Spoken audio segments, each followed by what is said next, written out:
Hello and welcome to Cover 2 TV. It's the almost daily news show, otherwise known as the when we have time to do it news show / nearly daily. We're trying to strive for daily, but we've not quite hit daily yet.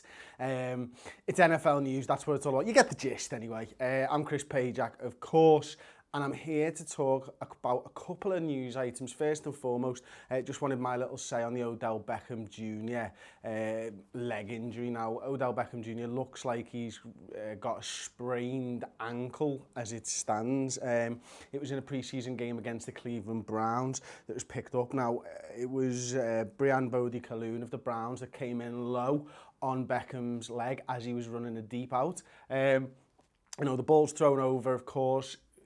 Odell Beckham Jr is in a load of space, goes, grabs the ball, and if you've not seen it, number 20 comes in and just takes him kind of below the knee, and it was a scary looking hit, to be honest. And, you know, there will be Giants fans around the world who were just heart in mouth. It was a strange one for me. Now, it's a pre-season game, so sometimes I think hits almost aren't allowed. I think it's an unwritten rule that you don't go too hard in pre-season games. But for me, for what it's worth, anyway, the hit was totally legal. I mean, you know, I understand that you can have a defenseless receiver in the NFL, of course, but that only protects them from I believe it's from the neck and the head. So there's nothing to say in the rules about hitting a defenseless receiver below the knee, above the knee, or anywhere in the legs, to be honest with you. And as such, I felt that it was a perfectly legitimate tackle, not one that I like to see, not one that I've enjoyed watching, because, you know, this is one of the stars of the NFL in what is ultimately a worthless pre-season friendly. But the outroar that I've seen around the NFL communities and about the tackle, I just felt was unwarranted, to be honest with you. I think, you know, as I say, you know, he's not a runner, so he is a defensive receiver, but the NFL have definitely prioritised head injuries and concussion injuries above anything else. Now, if the NFL wants to change its rules to make a defensive receiver from head to toe, then they're going to have to do that. But I can't see that that's fair. I mean, you know, there's so many changes over the last 10 years that have really made it very, very difficult for defenses to win championships because of the way that the protection is coming in around the quarterback and around these receivers and, you know, these top-end talents, as it were. But ultimately, I think you've got to keep something in the game. You don't want to lose what made the game great completely. And for me, you know, I like watching a good defense. I enjoy watching defensive football. I like the chess match between the offense and the defense. I just feel it's been weighted too heavily towards the offense over the last few years. So, you know, I enjoy watching hard challenges. I don't like watching people get injured, and I'm not saying that, but I enjoy them being able to express themselves and, you know, going out there and making sure that Odell Beckham Jr doesn't think, you know, for the next play, if he was able to get up, obviously he wasn't, he did leave the field and collapse in the back as well as he was walking through the stadium. But, you know, if you can put a big hit on a guy and it's a legitimate big hit, then he's going to worry about it the next time. And, you know, you get into their heads and maybe he doesn't make the catch next time around or doesn't even attempt the catch next time around. And that's something that I think the defense has to be able to utilise and use to win that war, as it were, on the field. So just sort of recap it again. I do think it's an absolutely fair challenge, but I'd love to hear what you guys think in the comments section below.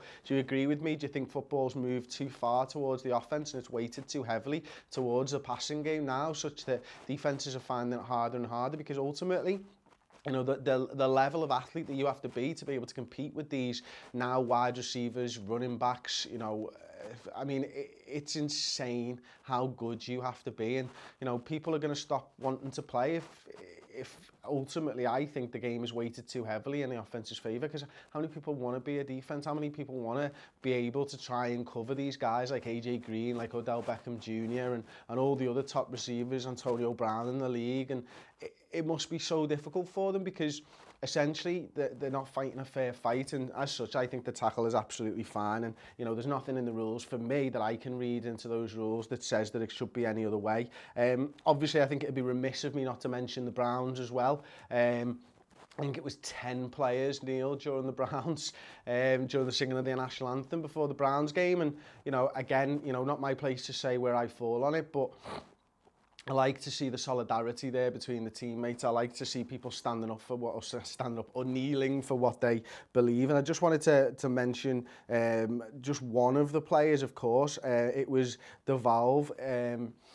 He's the first white guy to kneel during the national anthem, and I really respect him for being able to do that and for being able to stand up for what he believes in, and you know, showing that solidarity with his teammates, because this isn't a black or a white thing. This affects everybody in the United States and around the world. To be honest, there's repercussions being felt from some of the stuff that's going on literally in the UK and I'm sure everywhere else in Europe and beyond. And as such, you know, this is about human beings, and we're all human beings at the end of the day. So it's great to see that solidarity between the Browns teammates. It's mad that, you know, the coach came out only a week ago and said that he'd prefer it if nothing happened. Well, look, the locker room decides what the locker room decides sometimes, and thankfully, and for me in this occasion, the locker room has decided to do the right thing and almost stand together as one. And you know, there was other teammates as well. They didn't actually do the kneel, but you know, putting their arms around them and stuff. And I'd like to know your guys and girls' thoughts on that and what you think of the Browns protest, as it were, to the national anthem. It's big news at the moment around the NFL and again around the UK and stuff, and I'd love to know your opinion. So leave me your thoughts in the comment section below. Don't forget to like the video and subscribe to Cover 2 TV for more almost daily news.